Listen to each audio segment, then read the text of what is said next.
Have you ever wondered what lies beyond the Amish communities? Most people know behind the Lancaster County farm stands and the Holmes County furniture shops in a community so conservative that other Amish groups keep their distance, that governments have taken them to court, and that outsiders almost never see. The farm. You can identify a Swartzentruber Amish farm from the road before you reach the driveway. The driveway is dirt, not gravel, not paved, not maintained to the neat standard of the old order farms that surround it in Holmes County, Ohio, or Lawrence County, Tennessee. The roof of the house and every outbuilding is tin. The yard reflects the community's specific theological position on appearance. The Swartzentruber believe that interest in how things look is itself a form of pride, and pride is what the Ordnung exists to prevent. A yard that looks unkempt to an outsider looks correct to a Swartzentruber. It is the physical expression of a community that has made a deliberate decision to place zero value on the impression their property makes on people passing by. Inside the house, step inside a Swartzentruber home, and the first thing you notice is the floor. It is bare wood, not varnished, not painted, not covered with linoleum or carpet. The Swartzentruber Ordnung prohibits all of these floor treatments. The wood is raw and worn, cleaned by the same methods that have been used in this community since its founding in 1917. The walls are plain. The furniture is wooden and unupholstered. No fabric cushions, no padded chairs, no stuffed seating of any kind. Upholstered furniture is considered too comfortable, too worldly, too suggestive of the ease and leisure that the Swartzentruber specifically reject as incompatible with the plain life. The curtains and bedclothes are dark black, dark red, deep purple, forest green, the same restricted palette that governs clothing. There is no decorative element in the house that does not serve a practical function. The space communicates through every surface and every piece of furniture in it that the people who live here have made a specific and sustained choice about what kind of life they intend to live. Water. The Swartzentruber home has no indoor plumbing. This is not a feature of older or more rural properties within the community. It is a community-wide standard that applies to every household, regardless of location, income, or the age of the structure. Water enters the house through a single line, delivered either by gravity from an external cistern or pumped by hand from a well. There are no faucets that turn on automatically. There is no hot water heater. There is no pressurized water system. Bathing is accomplished with water heated on the wood stove and carried to wherever it is needed. Dishwashing uses the same manually heated water. The toilet is an outhouse, a separate structure outside the main building, used regardless of weather, regardless of season, regardless of whether the temperature is below zero. The gray water from dishwashing, laundry, and bathing is disposed of through methods that the Swartzentruber have defended in court, including before the United States Supreme Court against county regulations requiring the installation of septic systems they regard as both unnecessary and incompatible with their standard of living. They won. Light after dark. When the sun goes down in a Swartzentruber home, the light source is kerosene. Not propane mantles, which most old order Amish communities consider an acceptable alternative to grid electricity, are not permitted in Swartzentruber households. Not battery-powered lamps batteries represent a connection to the technology world that the Swartzentruber standard specifically refuses. Oil or kerosene lanterns, only the same technology that lit homes before electricity became available, and that the Swartzentruber have maintained as their standard, while every other Amish affiliation has adopted at least some form of alternative lighting. The practical consequence of this restriction is a household where the quality of light after dark is genuinely limited.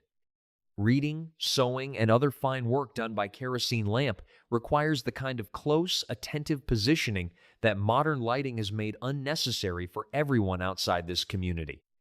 The children who grow up doing their evening reading and handiwork by kerosene lamp are developing a tolerance for physical conditions that most Americans in the 21st century have never experienced and would find genuinely challenging to sustain. This is, from the Swartzentruber perspective, part of the point. Ease is not the goal.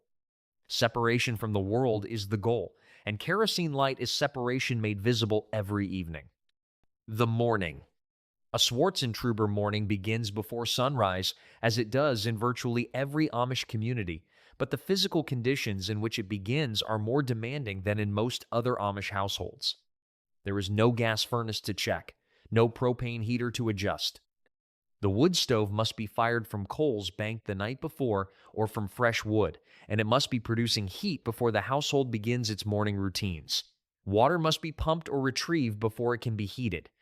The animals must be fed and the barn attended to in the same pre-sunrise window that every Amish farm requires, but without the modest technological accommodations that more progressive communities have accepted.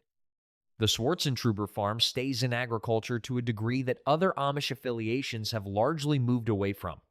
Where New Order and mainstream Old Order communities have shifted significantly toward non-farm businesses and construction work, the Swartzentruber remain predominantly agricultural, which means the morning farm work is not a secondary obligation fitted around a shop schedule, but the primary economic activity of the household. The work begins early. It is physically demanding. It is done in conditions that most Americans would describe as primitive and that the Swartzentruber describes as correct. The buggy. The Swartzentruber buggy is identifiable from the road in the same way the farm is identifiable from the road by what it lacks. The buggy has no windshield, no rear window, no mirrors, no headlights, no brake lights, no turn signals, no orange, slow-moving vehicle triangle on the back, the bright fluorescent marker that most Amish communities attach to their buggies as a road safety measure, and that the Swartzentruber regard as too worldly, too colorful, and too much of an engagement with the visual language of modern road infrastructure. In its place, the Swartzentruber buggy carries gray reflective tape and, at night, a kerosene lantern hung on the side. The horse harness is black leather rather than the brown leather used by other Amish groups. The buggy wheels are wooden with steel rims. The refusal of the orange triangle has been the subject of multiple court cases across several states. In 2011, 9 Swartzentruber men in Kentucky were jailed rather than pay fines for refusing to display the triangle. They chose jail. This is not an isolated instance of principled resistance. It is the consistent pattern of a community that has decided its standards are not negotiable and that the legal system's demands are not a sufficient reason to compromise them. The church service. The Swartzentruber church service is held every 2 weeks in the homes of community members on a rotating schedule, the same structure used by all Old Order Amish communities. What distinguishes the Swartzentruber service is its length and its specific character. A Swartzentruber church service lasts up to 4 hours, significantly longer than the services of more progressive Amish affiliations and longer than most non-Amish religious services of any denomination. The singing is slower than in other Amish communities. The sermons are longer. The service is conducted in a mixture of High German and Pennsylvania Dutch, the same languages that have been used in Amish worship since the community's founding in the 17th century, without any accommodation English that some more progressive communities have begun to make when non-Pennsylvania Dutch speakers are present. After the service, the community shares a meal. The Swartzentruber after-church meal has a specific and documented practice that distinguishes it from the meals of other Amish communities. Bean soup is eaten from a common bowl shared by multiple people at the table. This practice, sharing a single vessel rather than individual servings, is a small but precise expression of the community principle that individual separation is less important than collective unity. It is one of dozens of small practices that make the Swartzentruber service recognizably different from every other Amish service, even to people who know Amish communities well. The children. The Swartzentruber community has a documented average of 9.3 children per woman, a figure that already exceeds the average of most other Amish affiliations, which are themselves among the highest fertility communities in the United States. Families of 15 children are not uncommon. The children grow up in the environment described throughout this video: bare floors, kerosene light, outdoor plumbing, agricultural work beginning in early childhood, and a community that does not observe Rumspringa in any form that would expose them to the outside world. Rumspringa, the period of relative freedom before baptism that most Amish communities permit in some form, during which young people may explore the English world before deciding whether to return and be baptized, is not part of Swartzentruber practice. Teenagers remain in the community. They do not leave to experience the outside world. They are permitted to court to spend time with potential marriage partners through the practice of bundling and shared rocking chair evenings, but the window of outside exposure that Rumspringa provides in other communities does not open here. The consequence is that the young person who grows up in Swartzentruber and chooses to leave does so without the preparation that Rumspringa is designed to provide. They leave not knowing the world they are entering, which is, from the community's perspective, entirely consistent with the goal. The less the outside world is known, the less it can attract. The farm. The Swartzentruber farm is a working agricultural operation that produces at a level other Amish affiliations have moved beyond, not because the Swartzentruber are less capable farmers, but because their Ordnung prohibits technological infrastructure that would allow them to produce at a higher commercial grade. The most specific and economically significant example is milk. Swartzentruber dairy farms produce grade B milk, a lower commercial classification that reflects the absence of bulk cooling tanks, which are required for grade A milk production. Cooling tanks require electricity. Electricity is not permitted. The result is that Swartzentruber dairy operations cannot access the higher value grade A market that most other Amish dairy farms supply.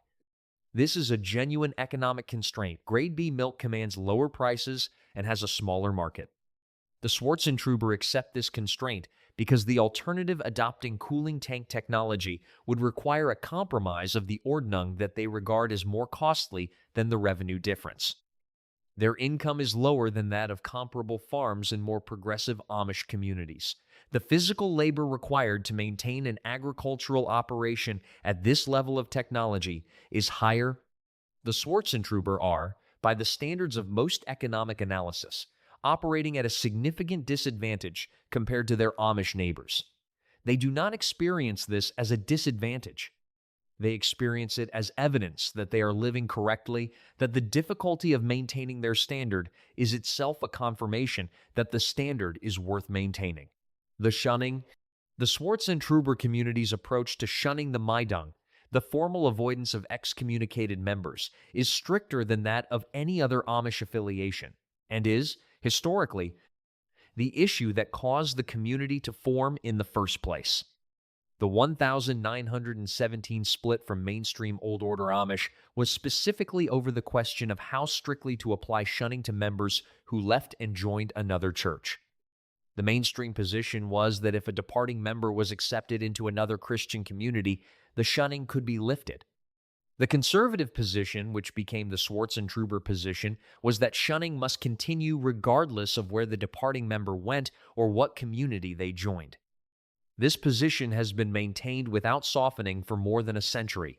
A Swartzentruber member who is baptized, leaves the community, and does not repent and return is shunned for life. They cannot share a meal with family members in good standing. Business dealings are restricted. The full weight of social avoidance that the Amish Maidung represents is applied permanently, not as a punishment intended to motivate return, but as a theological statement about what leaving means. Leaving means leaving, and leaving has consequences that do not expire. For the young person who grew up in a Swartzentruber household, who has never experienced Rumspringa, who has no framework for the English world, who has no prior relationships outside the community, the prospect of permanent shunning of everyone they have ever known is a weight that most people who grew up outside this community will never fully understand. The Swartzentruber community is not a community that failed to modernize. It is a community that looked at modernization and chose deliberately at each specific decision point not to proceed. The dirt driveway is not dirt because no one has gotten around to graveling it. The floors are bare because carpeting was considered and rejected. The buggy has no windshield because windshields were evaluated and refused. The outhouse exists because indoor plumbing was available and declined. Each absence in the Swartzentruber home is an active choice, a specific decision made by specific people at a specific moment in the community's history, ratified by the community's ongoing practice, and defended against external pressure through court cases, jail sentences, and the quiet